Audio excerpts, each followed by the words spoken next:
kung sinabi mo lang Yan. na ayaw magpa-interpolate kahit kanino, Yan. lalo na kay Senator Marcoleta, Opo. dahil natatakot ka o nahihiya ka, tatanggapin ko yung katwiran mo eh. Siyempre kami, opinion namin mga nasa baba na talagang araw-araw nakikipagsago pa. Marahil, oo, tama ka siguro na walang kayong pinatay na tao. Pero yung mga drug dependent, yung mga addict, puta, walang kinikilala yan, tol. Nanay nga yan, kapatid nga yan, issue na bayan ating pagsapan. Alright, what's up mga kayon, and welcome back pa rin syempre dito lang sa Joe Malone TV para sa issue ng bayan ating pagsapan. Di kami natatakot sa katotohanan. Kaya naman isa magandang umaga, hapon at gabi! Joe Malone TV, issue ng bayan. O siya, pasok na mga suki, nagbabalik ang Joe Malone TV para sa issue ng bayan ating pag-usapan. Kampihan, sumasalamin sa katotohanan lang. Ay nako, mega love shoutout sa lahat sa inyo dyan, mga OFW natin, pati na rin dito sa Pilipinas, Luzon, Visayas, Mindanao. Di puro drama, Di rin chismisan, lahat ng tanong may klarong kasagutan. Kasama ka rito sa diskusyon, boses mo may halaga sa solusyon. laging alerto, mapagmatsyag. Truth ang hanap, di kami natitinag. Walang palusot, walang dayaan. Tunay ang serbisyo, Diretsong usapan. Joe Malone TV, Issue ng bayan. ating pag-usapan. Pasok na mga suki, today is May 9 na araw ng Sabado dito sa Pilipinas. Pasok mga suki. Para sa mamamayan, totoo ang laban. Walang kulay, walang kampi. Balita, talakayan, katotohanan. Para sa bayan. You know, maraming salamat po sa pagkikinig syempre dito sa Joe Malone TV. Sa lahat ng viewers natin sa Joe Malone TV, paki-double check mga kayo kung nakasubscribe na kayo. Kung hindi pa naman, paki-subscribe at paki-click yung bell icon para lagi kayong updated sa mga videos na ina-upload natin araw-araw. At kung sawa ka na sa mga nangyayari sa buhay natin, lalo-lalo na sa politics, meron tayong mga backup channel dyan, meron tayong clearing operation sa Maynila, meron tayong food vlog dyan, Tito ng Ina Mo, Tito Jom, at meron tayong podcast dyan, Kwentoterong Tito. We're talking about anything under the sun. Mega love shoutout sa lahat ng viewers natin dyan, mga kayon. Maraming salamat sa pagtangkilik, pati yung mga viewers natin. Attendance check muna dyan sa baba. Sa Comsec, mga kayon, attendance check muna tayo dyan. If you're watching from Switzerland, Netherlands, Japan, Southeast Asia, North Korea, South Korea, Hong Kong, paki-comment naman dyan sa baba. At kung nandito ka naman sa atin, sa Pilipinas, patay. Hindi, paki-comment mo na lang din kung saan yung pinaka-exact location nyo, ha? Maraming salamat. Umpisa na natin ito. John Big, pasok! Grabe we're winning the war on drugs na wala kaming pinatay. Pwede pala, King Ina. You can win the war without killing anyone. It's just proper police work. It's just proper policy. Oh, GMA yan, ha? Oh, hindi aking galing yan. Binasa ko lang. Oh, wala problema dyan. Oh, published May 8, 2026. GMA News, Direct DILG Secretary John P. Cremulya. Comsec kayo dyan. Oh, comment nyo sa baba. Diba? Comment nyo sa baba kung naniniwala kayo sa taong to. Wala naman kayo talagang pinatay. Yun nga lang, yung may mga addict, yun ang marami ng pinatay. Bumaba kasi kayo sa squatter. Manirahan kayo doon nang hindi nila alam. Siyempre, pag alam nila nandoon ka, siyempre, hindi gagawa ng kagaguhan. Pumunta lang kayo Road 10. Kung talagang halang ang bituka mo, ha? Oh, ito, totoo to. Kahit hindi si John P., kahit sino. Kung halang talaga ang bituka nyo, pumunta kayo ng Road 10. Diyan nyo pwedeng sukapan. Yung tapang nyo. Hindi sa Tondo, ha? Kasi mababait na tao sa Tondo, eh. Sa bagay, yung Road 10, parte pa rin naman ng Tondo yun. Pero specific area siya kasi, port area siya, eh. Katabi nun, katabi nun, dagat na eh. Dagat na, yung port area. Kung talagang matigas ang mukha nyo, matapang talaga kayo, kung gusto nyong practicein, yung tapang nyo, pumunta kayo ng Road 10. Pumasok kayo sa mga sulok-sulok doon. Tignan natin. Di ba? Puta, laking Maynila ako eh. Alam ko yan. Wow, baka sabihin ng Road 10, puta, wag mo naman lahatin, Joe Malone TV. O di, wag natin lahatin, pero kung gusto nyo sukatan yung tapang nyo, pumunta kayo dyan. Dyan, harap-harap. Yung ninanako sa mga sasakyan, sa mga truck, yung mga ganun. Puta, wala yun, tol. Wala yun. Regular ano lang nila yun. Regular duty lang nila yun. Hindi ko nila lahat na nasa Road 10, ha. O, sabihin na natin, naiilan lang talaga. Nandiyan dyan ang totoong siga. Wala na sa tundo. At sabagay, parte pa rin ng tundo yan. Kung talagang gusto nyo sukatan yung tapang nyo, punta kayo dyan. O, nang hindi nila alam, ha, na magpapanggap kayo, kunyari, excursion kayo, kaya field trip kayo, punta kayo dyan. Diyan yung sukatan yung tapang nyo, saka yung tigas ng sikmura.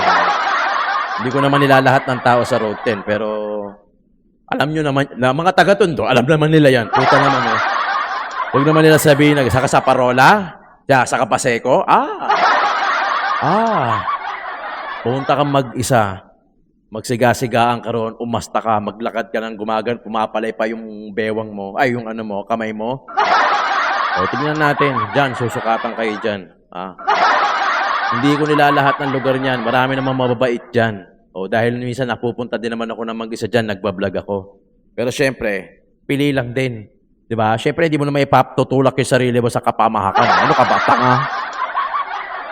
John Vic naman. Diba? Hindi ko alam kung saan mo kinuha yung data. Eh. Pero kung yan na pinaniwala mo, opinion mo, okay. Diba? Sa ikaw yan eh. Baka mamaya, ma-question na naman tayo dyan sa opinion, sa lintik na opinion na yan. Pero syempre, kami, opinion namin mga nasa baba, na talagang araw-araw nakikipagsago pa. Marahil, oo, tama ka siguro na walang kayong pinatay na tao. Pero yung mga drug dependent, yung mga addict, puta, walang kinikilala yan, tol. Nanay nga yan, kapatid nga yan, ginagahasa sa sobrang hindi na makakilala. Eh. Di ba? Yung kay tatay, sa panahon ni Tatay Digong, sa totoo lang, ang pinatay yung mga addict, ang pinatay yung mga pusher na talagang hindi na makakilala, na mga wala na talagang pag-asa. Puta, mas okay pa yun eh. Alam mo, sa totoo lang, mas okay pa yun. Wala tayong pagpapapanggap dito na, sana, bigyan natin ng second chance, third chance, puta. Ano bibigyan mo ng second chance? Yung tao, yung bibigyan mo siya ng second chance para pumatay. Bibigyan mo ng second chance para magbago, which is mas maliit na porsyento, o bibigyan mo ng second chance para mas lalong pumatay ng tao at mas lalong mag-addict. Puta, wag na tayong maglokohan dito. Alam naman natin lahat yan. Pagka-addict na. Oo. Although may mga ilang instances na nagbabago, nagiging pastor, marami akong kilala dyan na nabago ang buhay dahil kinilala ang Panginoon. Yun, nabago ang buhay dahil kinilala si Jesus. Pero kung hindi kikilala si Jesus, ay hindi magbabago yan, tol. Puta, maniwala ka sa akin, drug dependent ka, hindi nga nakakakilala eh. Di ba? Hindi nga nakakakilala na, baka sabihin nyo naman, Joe, wala ka namang ano mo naman, ang harsh mo naman. May chance pa naman yan. Oo, may chance, basta kilalanin si Jesus, ha? Pero kung tao sa tao lang, puta, malabo, tol. Puta, dyan tayo mag-aaway. Di ba? Kung sasabihin mo na etong taong to, drug talagang, abuso, drug addict, addict, hindi na nakakilala. Tapos sasabihin mo, magbabago siya sa sarili lang niyang capabilities. Puta, malabo yan, tol. Mag-aaway tayo dyan. Pero kung sasabihin mo, makikilala niya si Jesus, kasi kay Jesus walang imposible eh. Di ba? Kung makikilala niya si Jesus, yan, magbabago yan kahit addict yan. Yan, papayag ako. Yan, naniniwala ako. Pero kung sasabihin mo, hindi, kaya niya yan. Puta, kilala ko yan eh. Puta, gago. Walang ganun. Di ba? Diyos ko. Yeah, itong susunod na mga video na papanood ko sa inyo, tingnan nyo kung gaano ka, bago lang to. O tapos sasabihin nyo ngayon na nananalo na kayo sa labanan nyo sa kontra-droga. Ito, sample. Bahay ni Teddy Corpus, pinasok na magnanakaw. Okay, ang magnanakaw, kapatid lang din ng addict yan. Puta, magkakamag-anak yan. Parang pag nagkasakit yan ng diabetes, pag nagkasakit yan ng diabetes, asahan mo na, magkakamag-anak yan. Cholesterol, gout, high blood, sakit sa puso, magkakamag-anak. Ganon din to, yung mga magnanakaw. Merong mga adik, ang trip nila pag nanakaw. Merong ibang mga adik, ang trip nila manggahasa. Merong ibang mga adik, ang trip nila pumatay. Merong mga ilang adik, ang trip nila ganito, kanya-kanya, kaya magkakapatid dyan. Ayan, bago. May video tayo niyan. Bahay ni Teddy Corpus, pinasok ng magnanakaw. Saka yung video sa kalsada, nagsasaksakan. Puta, ito, panoorin natin. Sige, wag na natin patagalin. Ito yun. Pinalo na helmet. Pak. Ayun, nakaitim. May kukuha ng screwdriver yan. May hawak na screwdriver. Ayan, ayun. Sinunda yan. Puk. Puk. Puk.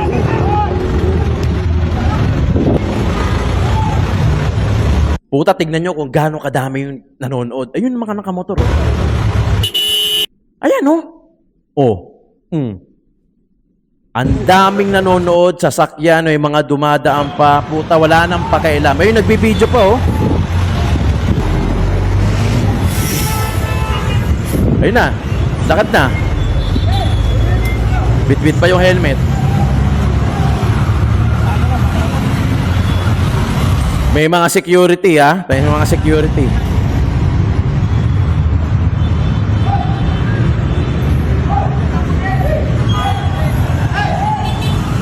Tinatawag lang nila, hoy. Walang makalapit, Ayun, ang dami, Mga security, mga nakamotorista. Yan ang sinasabi ko. Wala na yung nakakulay pula.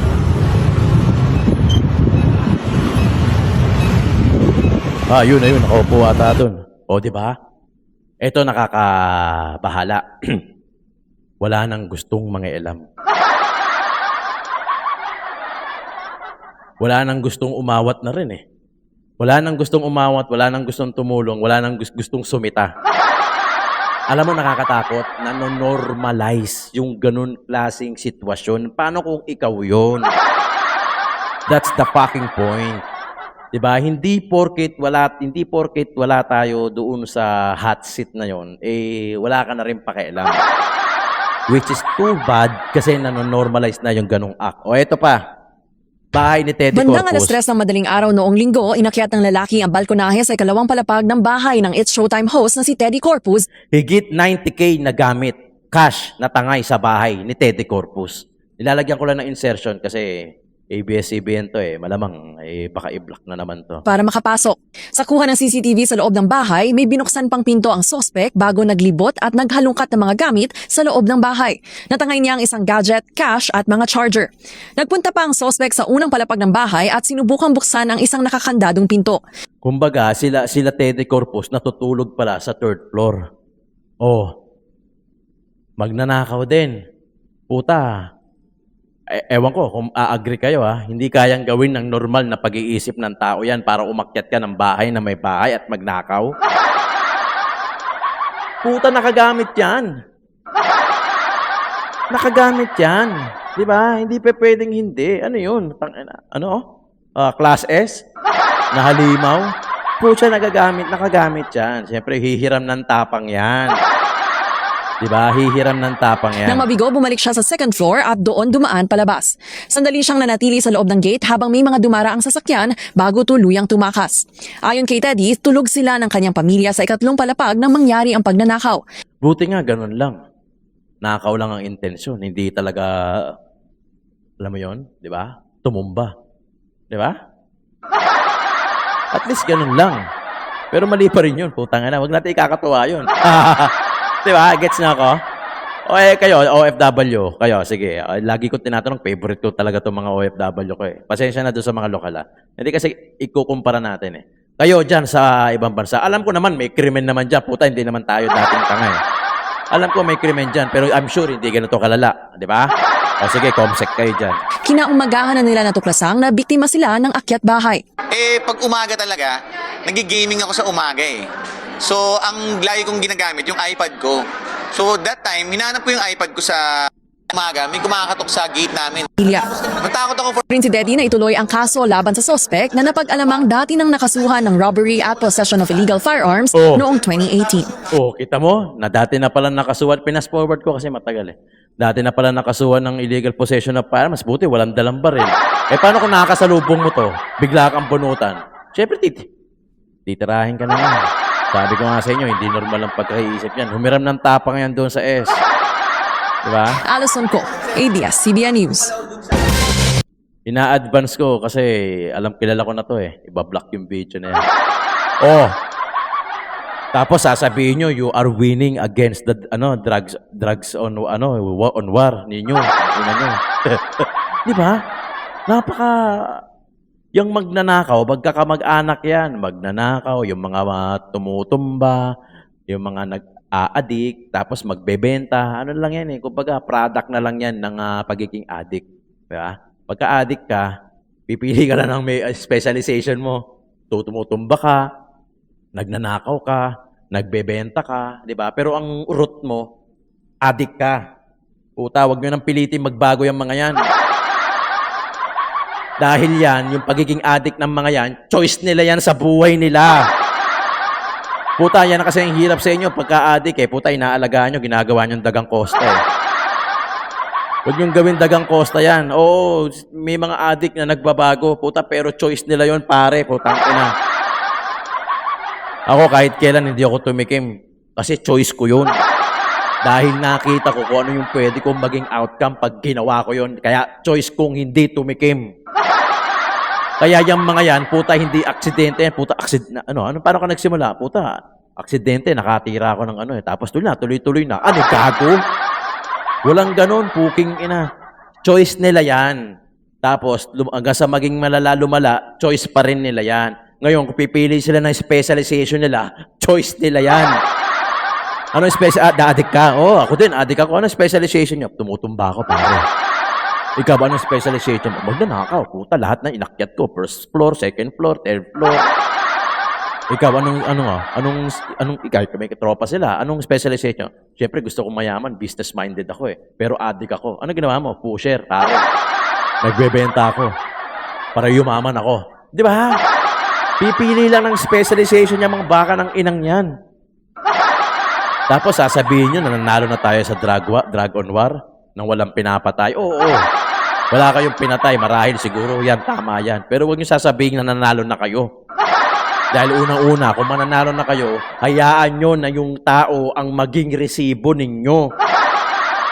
Taong bayan na magpapatunay. Total, gustong-gusto nyo ginagamit yung word na yan na taong bayan. Taong bayan ang resibo ninyo. Kaso hindi. Papasukin natin, Marcoleta. Sabi, paano namang hindi init ang ulo mo? May magdi-deliver ng privilege speech. Pagkatapos magtatago. Pagtatanungin mo, sabi niya, ay, hindi ako pwedeng mag-yield ng floor hanggat hindi sila nakakapirma doon sa partial report. Iinit talagang ulo mo sa ganong klaseng tao eh. Ganun mo ba? Oo. Di ba Pagkatapos isa pa yung magsasabi na may isa diyang kanya wala sa hulog eh. Yung ginawa niyang kahuli-huli ang privilege speech na ang buong akala namin may gagawin siyang pagpapatibay o pagpapaliwanag kung bakit hanggang ngayon ay partial report pa, ano bang inihintay namin. Pero ang totoo pa lang niyang pakay ay maglabas siya ng isang matatawag nating parang comics eh.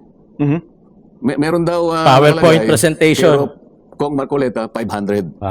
Nilabas niya yon na parang slide. Meron siyang parang pamagat na allocables and leadership. Okay. Masyadong mapangahas na magparatang para makapanira ng tao. Kaprasong papel lang, pinagtatakpan pa niya, hindi namin maintindihan kung ibig sabihin. Lumilitaw ngayon sa kanyang pakikipagpanayam sa media na yan daw ay ukol para sa akin. Ako raw ay nahingi ng 500 million. Allocables daw yon. At paiimbestigan niya ako sa ombudsman. Palagi gano'n yung taktika niya eh. Style. Saan ba yung nakita yung 500 na yun? Ano ba meron doon? Parang hindi namin alam yun. Sabi niya na ibinigay daw sa kanya na hindi, yung sulat mismo. Sulat kamay daw. Merong marginal note ng dating, yung namayapa na Yusek Cabral. Okay, opo. Alam mo dyan, kung ang binabanggit niya ay katulad ng mga halos lahat ng mambabatas ay ginagawa, yung pag-i-endorso o pag-request ng mga pagawaing bayan. Opo. na hinihingi ng mga constituents. Oho. Halimbawa, katulad ko, may hihingi ng pabor na, Sir, pwede po ba ninyong endorse ang proyektong ito? Makakatulong po ito sa aming komunidad. Matagal na po kasi hinihingi ng mga tao ito eh. Oho. Hindi po LGU. namin maitawid ang ganito, tsaka ganito. Napakarami pong alalahanin. Kaya kung titingnan mo naman, Jen, suportado ng napakaraming dokumento, may resolusyon ng LGU, Municipal resolution. mga asosasyon Tama. na nakatira doon, at meron pang mga pirma ng mga district engineers, mga regional directors. Ipagkakait mo ba yung may tutulong mo na inaasahan nila na baka sakaling ang i-consider ng pamahalaan kung ikaw ay isa sa nakapag-endorso? Opo. Maring hindi lang naman ako makakagawa, lalapit din sila sa mga ibang kandidato, gagawin din ang kandidato. At matagal ng practice yun, Sen. Oh, maski naman kay doon sa privilege speech, hindi muna natin sasabihin ng pangalan, maya-maya ng konti lang. Siya naman inamin niya, ito yung mga legal naman na gawain. Wala akong masama. Walang illegal doon. Opo. Ang totoo niyan, siya ang kauna-unahang nagpasaring sa mga senador ng 19th Congress.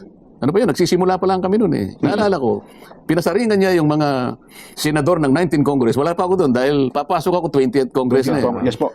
Halos lahat kanya ng mga senador ng 19th Congress ay nakabahagi ng ay nakapagbigay ng insertions na ang total niyan ay halos 100 bilyon. Ngayon, nagalit sa kanya yung mga senador.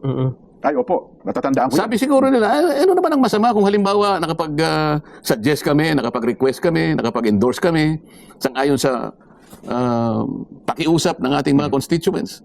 Wala namang masama doon. Ba't sinasabi mo yan? Ngayon, nagpaliwanag ngayon ang Senate President. Dahil siya, parang akala mo kapag nagsalita, parang siya yung pinakahuling salita eh. Ano? Ang nakikita ko parang takot na takot sa kanya yung mga kasama ko eh. Sila naman ang aking sariling obserbasyon. Yes po. ay nagpaliwanag ngayon ang Pangulo ng Senado. Hindi naman, sabi niya kasi kung ano man yung kahilingan na yan, sinasabi niyo kagad, insertions. Sabi niya pwede namang terminology lang ang diferensya dyan eh. Kuminsan tinatawag naming amendments dahil nga sa aming sariling panukat, makakatulong naman. Ngayon, kung sakaling bigyan ng konsiderasyon, di maganda. Kung ayaw, okay lang. Yun ang paliwanag. Hindi naman kapag sinabi mong ikaw ay humiling halimbawa ng ganitong amount para sa mga proyekto ng ating mga constituents, ibig sabihin sa iyo napupunta yun? Hindi. Ang importante rito, kung humingi ka, napagbigyan ba? At kung napagbigyan, na-implement ba? At kung na-implement, maganda bang pagkaka-implement? May report yun Ganun dapat ang tanong eh. Pero kung nakakita ka lang ng kaprasong papel, lumundag ka na, naakala mo kung ano na yun, pinagtatakip mo pa, hindi natin maintindihan. Ano ba yung tinakpan mo roon? Yun ang hindi nakakapagbigay ng mabuting halimbawa para sa amin eh. Opo. Naisip ko tuloy, ewan ko kung meron tayong slide na may papakita riyan, nung nag-uumpisa kami sa Blue Ribbon Committee, nakapag-umpisan lang ako, isang araw pa lang. Bumanat na siya ng privilege speech eh. Doon lang makikita mo na yung kawalang paggalang sa panig niya eh. Alam mo, sinabi niya, kung inintay lang ako ng isang araw at hindi kagad sila nag-hearing, baka mas masustansya ang kanilang ang kanilang talakayan eh. Ang ginawa nila kanya dahil hindi nila ako hinintay, parang yung kanya yung kalesa. Hinila yung kabayo. So he placed the cart before the horse. Sabi, nakakita ka ba ng ganong klaseng? Hindi ko pinansin yun, hindi ako kumibo. Opo. Ganun siya palagi. Pagkatapos ay doon ay pinakita niya sa kanyang privilege speech yung dating Yusek Cabral nag-text sa aming Senate President na nagbo-volunteer siya na magbigay ng 500 million kagad. Isasama kagad niya sa NEP at inihiling niya kay Senator Soto noon, hindi pa naman SP President. Baka po kanya gusto ninyong ibibigyan ko po kayo ng menu para maiwasan natin ang ganito at ganyan. Opo. Nilagay niya sa kanyang privilege speech, buhay pa si Secretary Cabral noon. Makikita niyo sa slide. Opo. Hanggang doon lang. Hindi naman niya tinanong, hindi naman niya sinuri, hindi niya hinimay, hindi ko alam kung tinanong niya si Senator Soto kung totoo kung naibigay yung 500 million.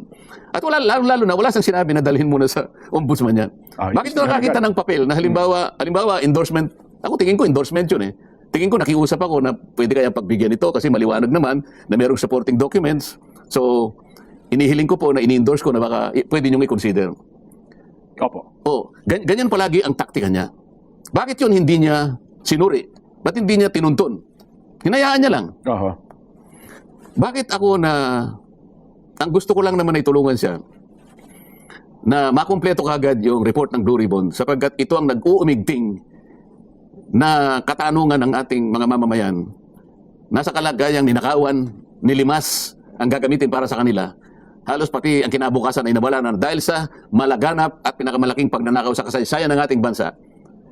9 na buwan ang lumipas din. Opo. Wala nangyari. Mula sa napakarami niyang pangangako na matatapos hanggang sa ginamit pa niyang dahilan yung mga staff niya may hina ka niya itong mga staff ko eh. Ginamit pa niya dahilan yung Yes mga po, staff oo. niya. Para bang yung mga staff ang gagawa? Para bang hindi siya ang nando sa una na yun? Hindi talaga Hanggang siya. sa makakuha nga siya ng partial report. Sabi ko, ang dami mong dapat na ipatawag. Ang dami mong dapat ipatawag. Masama ba yun, Jen, na paalalahanan siya sapagkat yun nga yung hinihingi ng taong bayan? Oo. At kayo rin bilang miyembro ng Blue Ribbon Committee, di ba? Ako na lang kasi ang talagang nagsasabi sa kanya. Mm-mm. Eh bakit naman siya magagalit sa akin? Yung layunin ko ba na masiyasat na mabuti ito, makumpleto natin muna yung report bago magpirmahan dyan para matukoy natin ganap. At pagkatapos, eventually, mapanagot natin kung sino ang utak ng lahat ng may kagagawa nito. Para sa ganun, mabigyan natin ng hustisya ang taong bayan. Opo. Masama ba yun? Ayaw ba niya ko samahan sa... yung aking bang layunin na yun, hindi ba yun ang layunin niya? Oo. O baka hindi. Magkaiba. Kasi nagagalit siya. Oo. Bakit ako ang babalikan niya? Oo. Hindi siya consistent eh. Mhm. Oo. Akalain mo, 2022 pa lang din. Meron daw siyang nakausap na congressman. Tinanong niya raw, ilan ba kayang congressman na contractor ngayon? Sabi raw sa kanya, 67. 67. Sabi niya, baka 2022 yun. Baka ngayon kanya, baka higit pa roon. Ngayon, sinisita siya, bakit hindi mo man lang pinatawag kayo mga 67 na Contractors. contractors Yeah, na opo. congressmen?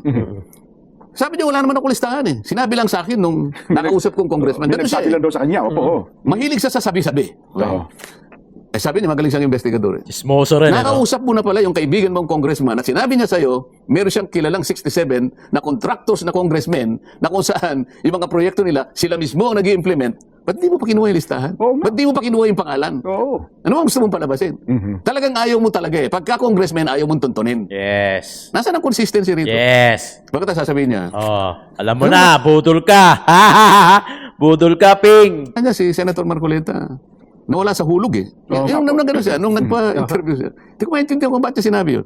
Wala na siya, hindi na siya in sync with reality. Oo.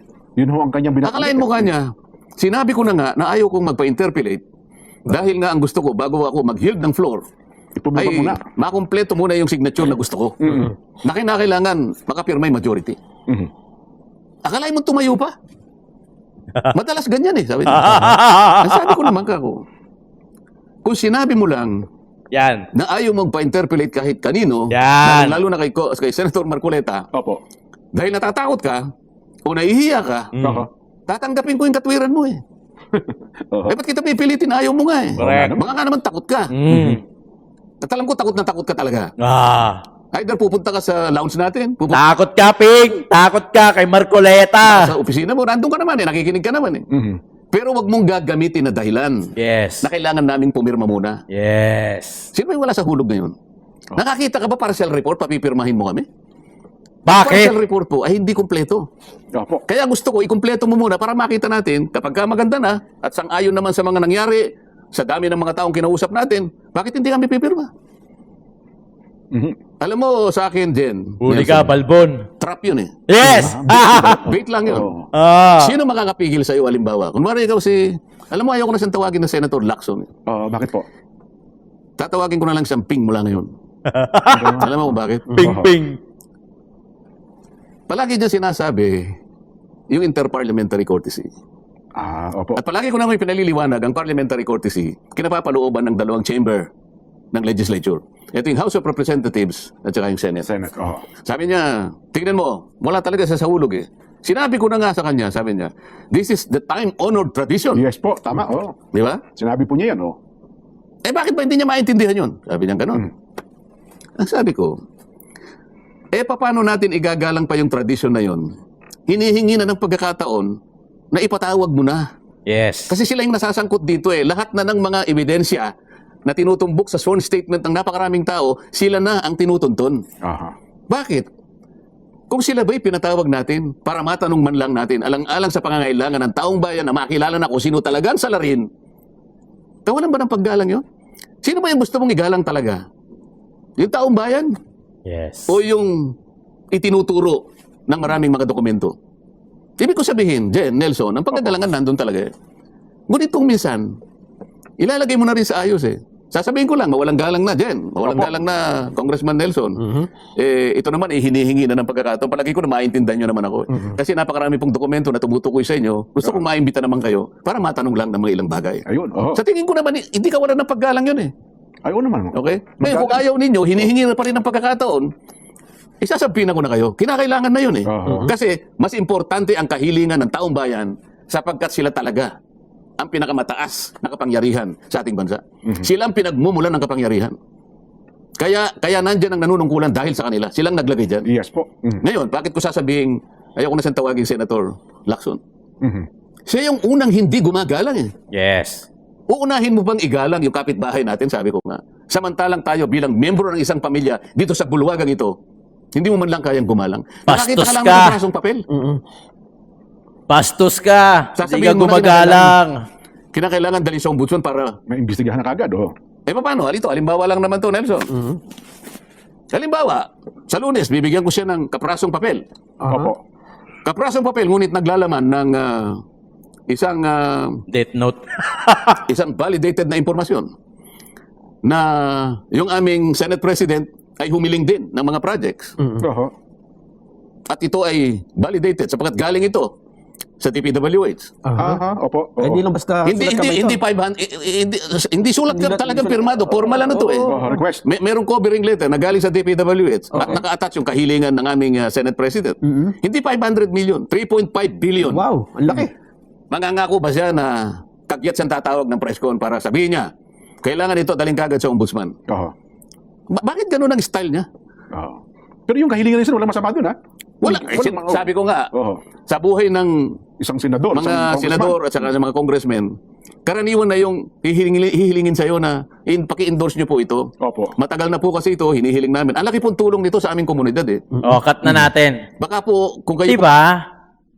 Siyam na buwan na, wala pa rin nangyayari sa flood control. Ano na, Ping?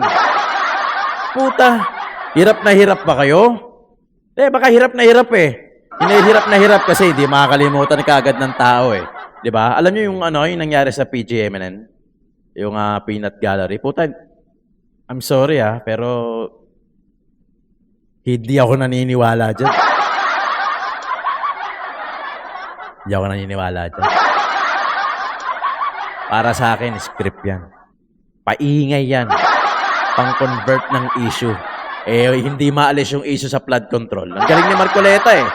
Hindi niya ialisin yan kasi nangihingi ng resibo eh. Manghihingi ng hustisya ang taong bayan eh. Pero mo, siyam na buwan, flood control. O ang chairman, si Ping Lacson. Walang nangyari. O, hindi pa ba malinaw yan? Ha? Na ginagago lang tayo. Diba? O, Ping, takot na takot ka pala mag-interpolate dito si Marcoleta eh. Diba? Mga kayon, maraming salamat sa pakikinig. Joe Malone TV, issue ng bayan, ating pag-usapan.